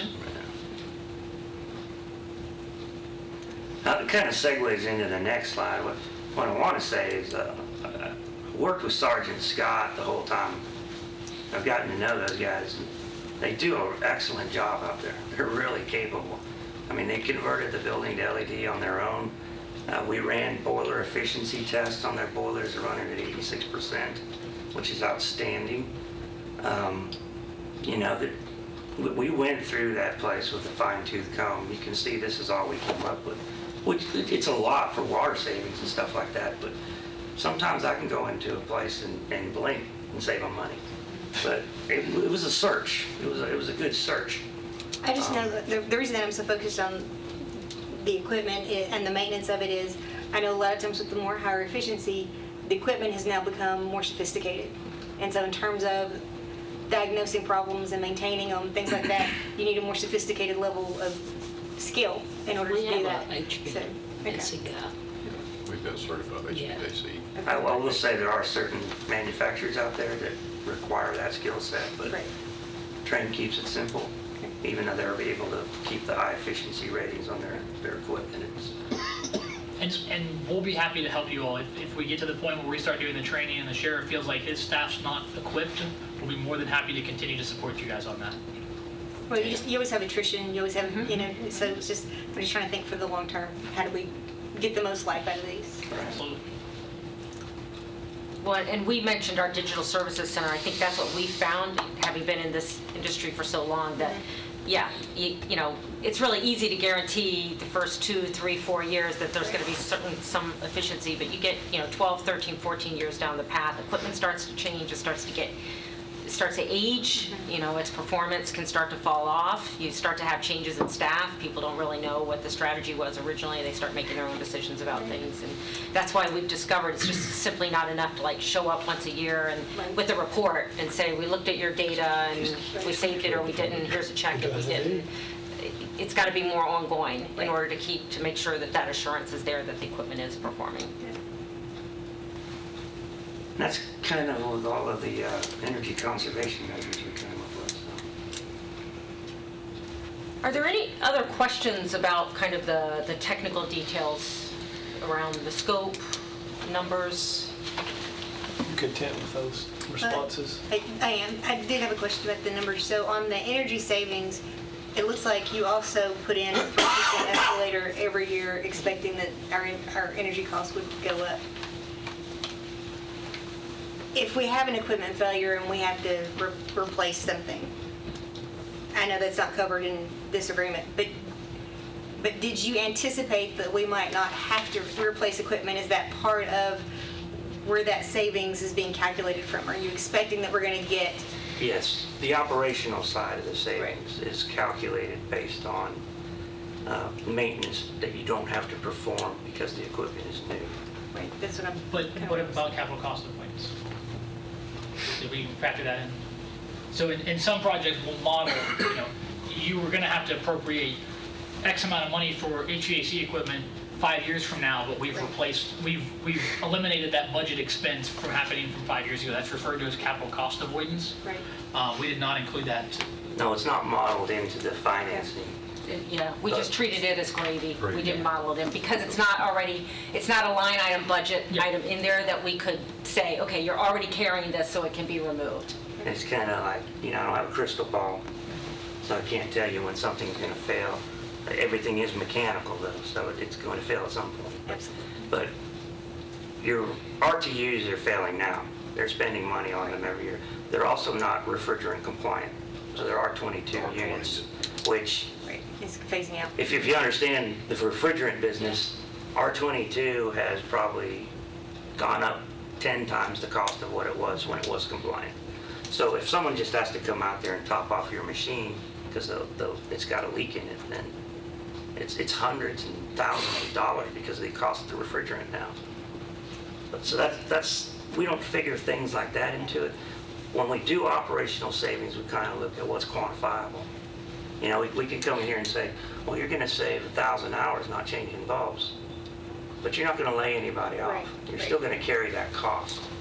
So the bulbs are figured for 8 years, a quantity of them, not all of them, a percentage of them. The ballast we're removing out of the lamps that are existing, we're not going back with ballast, so those cover over the 15-year period, because you're never going to have to put another ballast in again. So it's just things like that that we know you're not going to have cost with in the future. That goes into that operational savings budget. What's the life cycle of the laundry equipment? The life cycle on the machine, I think, was 15 years. You looked that up. It was on the slides. Yeah. Yeah, I think it was 15. I believe this one, I want to just confirm it, make sure I'm that not it's sure, but I think that's what it was. Yep. Yeah. 15 year. 15 year. And everything's within the term except lighting. And that's because you guys have high burn hours on the lighting. The lamps are rated at 50,000 hours, but because you burn them so much, it lowers that a little bit.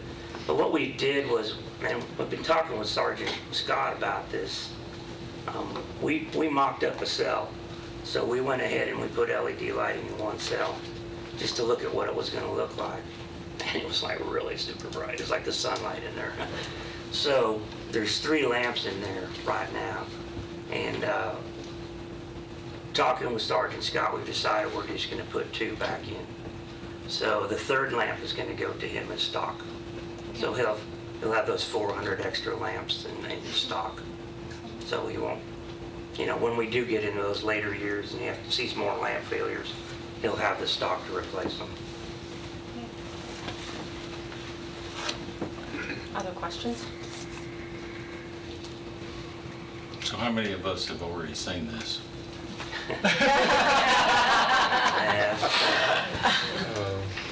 Welcome the rest of you to the...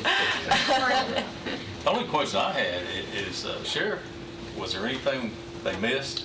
No, they're pretty well very inclusive in everything. I wish they would have got our generator. Yeah, our generators, that's another issue, but that's for another day. So how's that work in with your floor? Say this is approved at our full commission, is that going to work out with your kitchen floor renovation? The renovation has already started, the floor is out, the new one is being grinded to go in now. So of course, obviously, when you get into something, you start moving equipment, you find other things that in the original construction was not done right, so we're having to correct that as we go along. Okay. Are there any other questions or discussion on this issue? Mr. Chairman, I hate to mention, I was thinking there was a hot water problem from going from the top to the bottom, where normally it would be from the bottom to the top, or vice versa or something. I thought that was in part of the plan too. They're handling that on a different contract. So they have a pressure problem. They've been putting in pressure regulators. So they're not doing any... No, we're putting in pressure regulators. Okay, I'm sorry. I thought that was part of this. Okay. Any other questions? Where's your company based out of? So the office that we would be providing this work would be out of the Nashville office. How long have y'all been in business? We've been doing this type of business, performance contracting business, for more than 30 years. Billions upon billions of energy savings that we've guaranteed. So this is, and much of that work's been in similar types of facilities, secure facilities. So a huge resume around this type of work. We're very comfortable with it, have really good processes in place that have come from a lot of years of doing this work in particular. Siemens itself, though, has been in business since 1847. Yeah, yeah. So That's a while. Yeah. and it's owned and operated by Siemens. Okay, you've heard the presentation. Do I hear any other discussion or a recommendation? I'll move that we send it to the full commission for approval. Have a motion to approve, Commissioner Gooch. Second. Second, Commissioner Johnson. Is there any further discussion? I've got a question. It mentions the word contract, but I don't see one.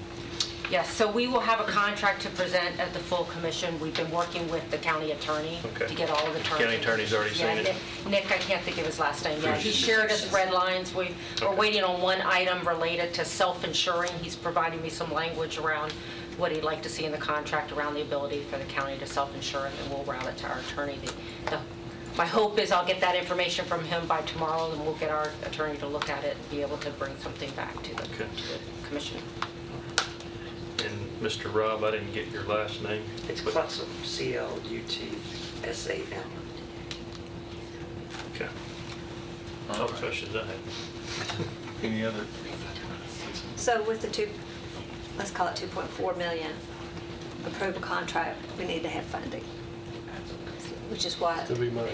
started with when we began, and speaking with the mayor, you might consider, do you want to pay for it now, or do you want to wrap it up into one of our issues in the spring? In the spring. If you put it in the spring, then I will need advance funding for that, because I'm sure they'll want to be paid before spring. Have you asked them if they want to be paid before spring? Before spring. We're projecting an 8-month construction period. We generally look to be paid progress payments through the construction period with the mobilization at the beginning, so more than likely by the spring it would all be paid out, and so that's my long way of saying yes. Apologetically with the backstory. And so, kind of what we talked about in the very beginning, our restricted balance of development tax for projects was 3 million. Was it 3 million? That was it. 8 million total available. 3,232,000. Yeah, and then we closed our books last year. Revenues exceeded appropriations about 5 million. So I didn't know if this is one that you would consider doing half and half, maybe reduce or use development tax for half of the cost and our available fund balance for the other half. If we went to the market with the fund, you would take out a fund balance and then recover that Well, in the spring? Well, then you're financing it. And when we talk about the financing, when they modeled 265. Mm-hmm. We expect to get better than that. We would expect you to be able to get Yes, better than I that. would expect to be. So, What is the prudent thing to do? Um, How could we save some money? well, you're going to spend it. I mean, the cost of the project is 2.4 million. Right. Do you want to pay for it or you want to borrow for it? We got the money to pay for it now, Yes. and we'd be saving 2.65. Well, we would not, should achieve a better rate than Than the 2.65. 2.6. Right. So that sounds like the prudent thing to do. To pay for it all and not do the half and half you were describing? I'm still saying we don't pay it all. I do the half. I just hate to use all That's of our my development question, tax. so- I hate to use all our development tax. I hate to use all our fund balance because You never know. You never know. Yeah. So I was kind of pulling all that together and kind of thinking, what could we do? I would feel comfortable. I'm like Lisa, I don't want to see us spend our development tax right here at the first of the year, because there's always something that's going to come up and kick us in the rear when we're not looking. And, every year there's something. But we do have the funds in the fund balance to take care of it too, so. And we were lucky that, what, extra $5 million we were not looking for, so. We've got the means to split it, which is, I guess, your recommendation, and I'd have to agree with her recommendation myself, but that's up to this committee. Do you need an answer tonight on that? Well, I mean, but I think you need funding in place when you, Go to or the something, commission. when you go to the commission. Yeah, approve the contract. Generally, like your language was, school board wants to do, thing, project. Well, okay, you approve X amount of dollars to be funded later. So it kind of gives them the capabilities to enter into contracts. They know that the money, while maybe not today, it will be there. And she's not gonna pay it all at once, she's gonna pay it as the contract calls for, as they progress different bill. steps. Yeah, so the way the contract's written is, and I think Ron and yourself and Linda may have had some cursory discussions about it, is we don't have to see the money necessarily in escrow, but we have to see that it's allocated. We have to have a clear line of sight that there's money, so that when we do start collecting, that we know that there's money to collect upon. And I think the way we've written it right now is we're writing it in as a 60-day, an opportunity for 60 days to demonstrate those funds. So if you go out for financing, 60 days to get the financing in place or whatever that path is. Well, normally when they come from the other committees, they come with an approval and leave it to budget to decide how to fund it. Now, the question for us is, do we want to take it all out of ending fund balance, or do we want to take part of it from ending fund balance, or do we want to take it from capital development tax? But this is just happens to be the first of, we have there will be zero funds potentially by the time we get to county clerk satellite office. Right, and really, as So you we're go through, I just figure some of these have got some lead time. This one. But if we chip away, then they're just Yeah. going 100% to the bond market. But the timing's right on them, you're saying, to do it. Okay. Yeah, I figured, and that's, this comes off the top as it moves through the other committees on these other projects. That's probably when I'll be coming to you, probably, depending on how fast schools are being done. This is, I might add some of this in to a capital outlay note to get us to spring. We're going to have a little wiggle room in some of these. And all that other, but this is the one that's before you right now, and I think these other ones will develop in the next couple of months. Well, it seems like That I will put those into a capital outlay note, transitioning us to go to bond. it seems like the half and half is the more conservative, reasonable way to do it. Is that a motion? Yes. Fund half Development tax. Development tax. And half from any fund balance. Everybody clear? on that? Unassigned fund balance. So we do have a motion. Do I hear a second? Second. Commissioner Gooch. Is there any? Wasn't it an motion already on the floor? This is to amend, I'm assuming. I'm assuming this is a motion to amend the original motion on how to fund it. Okay. Yeah. That's the way I'm writing it in my head right now. That's how it's going in the minutes. Yeah. We're going half and half. That's Yes. We need somebody that can do that on a lot of the other committees where Becky's leaving us too, so. I'm not volunteering. Okay, so we have a motion and a second. Is there any other discussion? Is everybody happy with the direction we're going on this funding? Okay, hearing no other comments, call roll, please. This is just voting on the funding. Commissioner Stevens? Yes. Commissioner Allen? Yes. Commissioner Dodd? Yes. Commissioner Gooch? Yes. Commissioner Johnson? Yes. Commissioner Pearson? Yes. Commissioner Peak? Yes, and that motion carries. And you're saying that now you need a motion for the contract itself? Yeah, Or will we- the amended motion. Yes. So, and who? Mr. Okay, Gooch, I got Mr. it. Johnson. Okay, so we do have the original motion now, and any other discussion? And I guess that's for all parties who has to sign it and all that kind of stuff. That was part of your motion, Yes. wasn't it? That's correct. Gooch, okay. They said yes, it was. I thought it was. Okay. I thought it was too. I said. All right, let's call roll, please. Commissioner Stevens? Yes. Commissioner Allen? Yes. Commissioner Dodd? Yes. Commissioner Gooch? Yes. Commissioner Johnson? Yes. Commissioner Piercy? Yes. Commissioner Peak? Yes, motion carries, and now you have at least this Agreed. group and Yes. 2 other groups behind you. So Thank you very much. And we'll see you next Thursday. Ron sends his word to everybody and says, we'll see you next week, I guess, at the meeting. So thank you very much. We appreciate your time. So what we'll do is do that and transfer it to the capital projects fund, and it will be, just count it that way.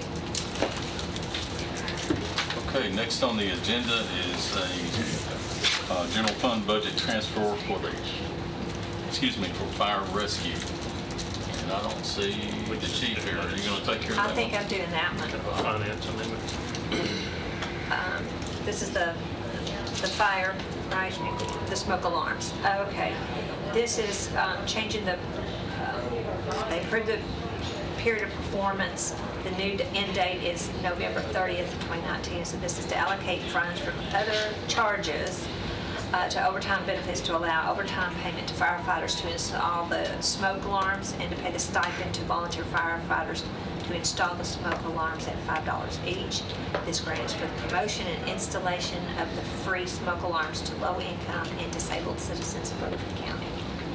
Motion to approve. Got a motion, do I hear a second? Second. And a second. Is there any other discussion? Hearing none, call roll, please. Commissioner Stevens? Yes. Commissioner Allen? Yes. Commissioner Dodd? Yes. Commissioner Gooch?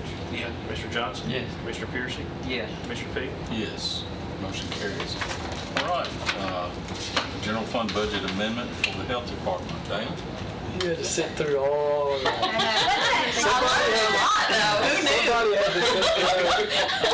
That was fascinating, that there's whole people's careers about toilet flushing, saving money, and Who knew? who knew? I learned a lot.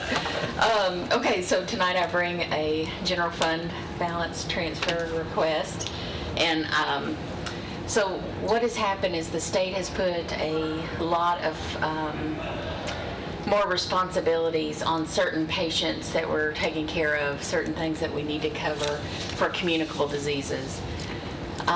They recognize that this is a lot of extra work that they're asking of us to do, so they have given us a full-time position that will be funded by the state and be at the health department to handle this. What that is, though, is it's going to be hiring, recruiting the right nurse, and then training him or her. So I'm estimating that would be around 17 weeks to be able to do that process. We're kind of in a bind, and we need the help now and not 17 weeks from now when we would be able to get the new person hired and trained. I went through several avenues of, there's something at the state called a 120-day contract that you can do, and right now they're not doing those in the Department of Health. And the nurse that I have lined up that is willing to come back and help us temporarily is a retired nurse from our clinic who worked with us for 30 years. So she would not need any training. She could come right back in for a couple of days a week and kind of be a Band-Aid until we got this other person fully trained. I've tried a bunch of different avenues, like I said, before ever even coming and thinking to ask you guys, because in my 12 years as a director, I've not asked for anything like this. But if we could have the $7,370 would allow us 2 days a week of this experienced nurse to come in and kind of Band-Aid us until the new nurse who would be hired and trained could start. Just from your fund balance? It's from your fund balance. I don't have any Our money. fund balance, Yes. Excuse me. Yes. Our fund balance, is it enough? Do you need more than the 2 days if you're hiring a full-time position? Right. I think we can make do. I've got some other people who are going to help us. So again, yes, I think I was very, very considerate of how much money we would need and how many days a week we would need someone and how could we stretch her. like we might have her working more than 2 days a week in the fact that she might work 2 hours here, 4 hours here, but not to exceed the 15 hours in a week. So I think that would help. The state has allowed for us to have a little bit of overtime on the other person helping in this communicable position in the meantime as well, so that will help match it up. And like I said, I did try every avenue before coming to you guys to ask for this. And this particular nurse that retired, she was a nurse supervisor. Yes, she was. She was our nurse supervisor for at least the last 15 years there at the health department. So she can come right in and jump in. And Well, she'll have a lot of skill to offer in designing the program to support what the state's mandating. Yes, with our new nurse, she can really help kind of train her. But And then our only alternative to this would be using existing staff and forcing overtime on them. Right. To pull this off. To be able to pull it off. And we've seen in other departments, overtime puts people under duress a lot of times. And so that's not the ideal solution. And that could ultimately end up costing us more than the $7,000. That's one to make sure it's enough. Right. Yeah, I appreciate that. Conservative for. And we're not sure, so we'll start with this. Yes. We're happy to get this. Yeah. Right. Yes. And come back. Yeah. I'll make a motion to approve. Second. Okay, we have a motion and a second. Are there any other questions or discussion? Hearing none, call roll. Commissioner Stevens? Yes. Commissioner Allen? Yes. Commissioner Dodd? Yes. Commissioner Gooch? Yes. Commissioner Johnson? Yes. Commissioner Pearson? Yes. Commissioner Peak? Yes, motion carries. Thank you, guys. I really appreciate the support. Appreciate your patience. Thank you. Absolutely. Another time. It's definitely worth it. Hey, Mark's language of love is chocolate, so just. Oh, okay, in the future. I love it. You want me to bumped up on the list a little bit? Chocolate. All right, I know. What's your favorite, Mark? Okay, next on the agenda is the renovation at Community Care, and I assume Lisa's going to cover that.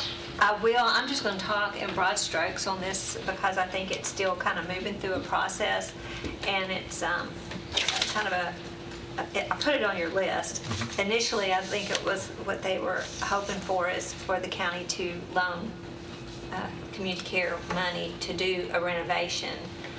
But I think some of the discussion is all the improvements that have added on and stuff has gone through the PBA, and I think they were going to work with the PBA and see if the PBA will take this on as a project. Christy Houston has already awarded them a grant of about $609,000, and just in talking with the mayor today, I'm not coming forth and asking for this. I'm just saying this is some of the conversation just to kind of keep you in the loop.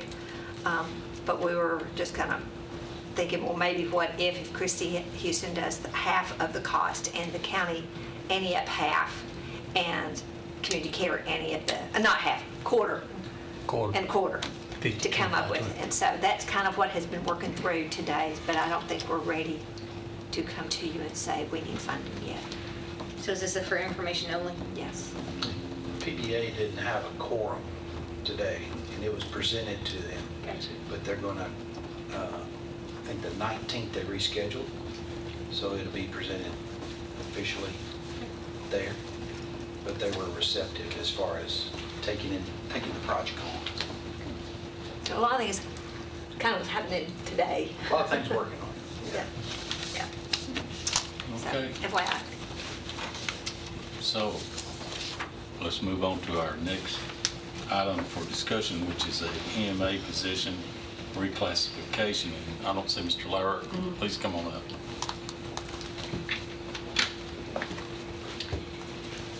Mr. Lauer asked me if I would come and present this to you tonight. There's a position, we have a position vacant in the EMA department. Historically, it's been an administrative support position, kind of doing some of their grants and some of the paperwork, the accounts payables, receivables, those type things.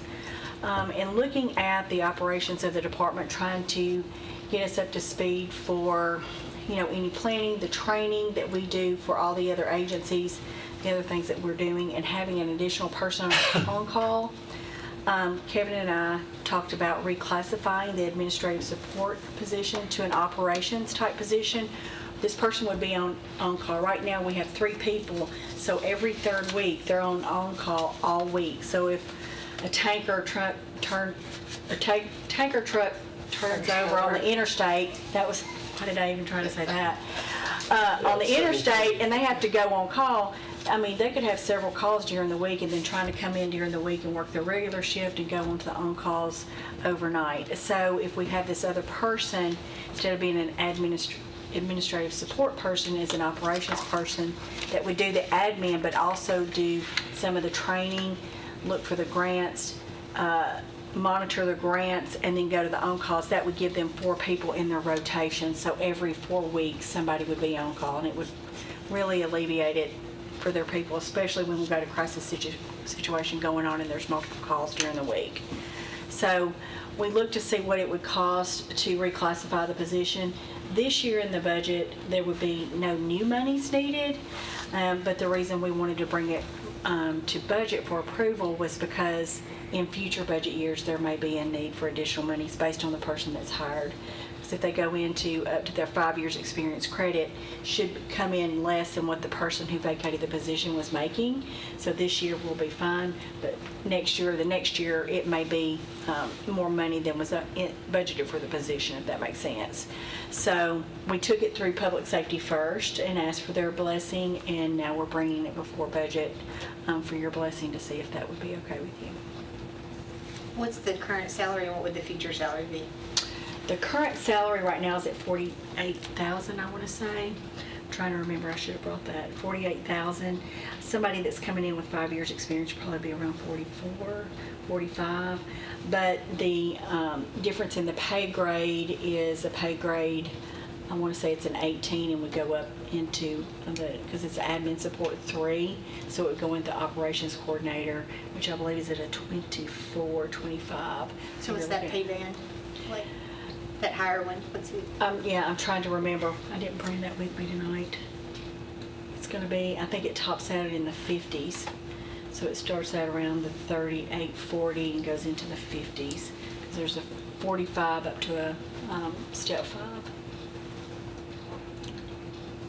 So it's going to be probably about 10,000 more top out long term, if that's what you're asking me. Yeah, I'm just trying to get that right, with the right. additional money. And I apologize for that. He asked me to fill in, and I told him I would not. I'm thinking. I'm sorry. I should have brought it. Public safety approved. We did unanimously. You know, one thing, that's a stressful job, and these guys are on call. Having one more person in that rotation can mean a lot, and can possibly save us some money on overtime, or at least on unscheduled time, people having to work. So we thought it was a good idea, if nothing else, just to relieve, you know, the stress of well, this is a growing county, and if you look at the paper, about every other day there's some kind of major wreck on the interstate or something where we don't hear, or y'all don't, unless you're following them on the radios, how many times those guys are out. And it's a lot more than you think, you know, if you look at their calls for the month. So we thought it was out of public safety. Since you asked, we thought it was a good idea to do this. I thought it was kind of unique to go to the blend they're going to too, and I like the direction they're going there myself. You know, we've always had a secretary accountant type person in place, but one with these skill sets, I think is even better. Would kind of add to the recruiting ability too. It More will. qualified people. And then with the team, a lot of people that get into that field in emergency management want to be the ones that going out on the calls. I mean, they get into it because that's what their passion is. And so we think that, we hope this would be an incentive that would keep them in the same line. Because I mean, you know, if a train derails or if you have a chemical spill, if a house catches on fire that has a lot of chemicals in it, they're coming out there to see who to call in for support. So it's just a lot of things that they're having to do. We've got this new communications that we're about to implement, and that takes Peter away, and that's one of their 3. So you figure he's going to be doing a lot of those type things, and we have to have our plans in place, and they actually go out to all the major industries like Pillsbury and Nissan to set up plans that if they have a major event happen that needs them, what's in place for that. So they're building the plans for that. Every time a new company comes into the county, they're doing a lot of those things as well, in addition to what happens on the interstate or the back roads or something else. And so just felt like that it would take some of the pressure off of those three people to have that fourth person. That was a really big thing. And then also somebody that could be doing some of the training classes. They do, I won't say all the training for public safety, but like they do a lot for the law enforcement, for the firefighters, for EMS. They do a lot of those trainings for like, I'm trying to think what some of them are, but. Well, mass casualties, I mean, with MTSU is in their community, it's not just that, they work the airport during the air shows. And then they do the tabletop exercises with all the organizations, and that takes time away. And then, just trying to make sure that we're prepared should something happen in Rutherford County, so that we're prepared. And so I think as we're growing and more people are coming in here, that now's the time to do it while there's, you don't want to displace a person from a position, but now that it's vacant, as opposed to having to, set up a new position right off the bat, that would be something that would help them out. Okay, you've heard the discussion.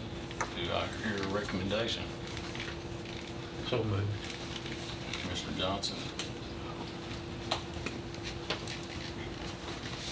Second. And a couple people, second. That'd be four. Said That'd be encore, four. yeah. There we go. All right. Is there any other discussion or questions? Hearing none, call roll. Commissioner Stevens? Yes. Commissioner Allen? Yes. Commissioner Dodd? Yes. Commissioner Gooch? Yes. Commissioner Johnson? Yes. Commissioner Pearson? Yeah. Commissioner Peak? Yes, motion carries. Thank you.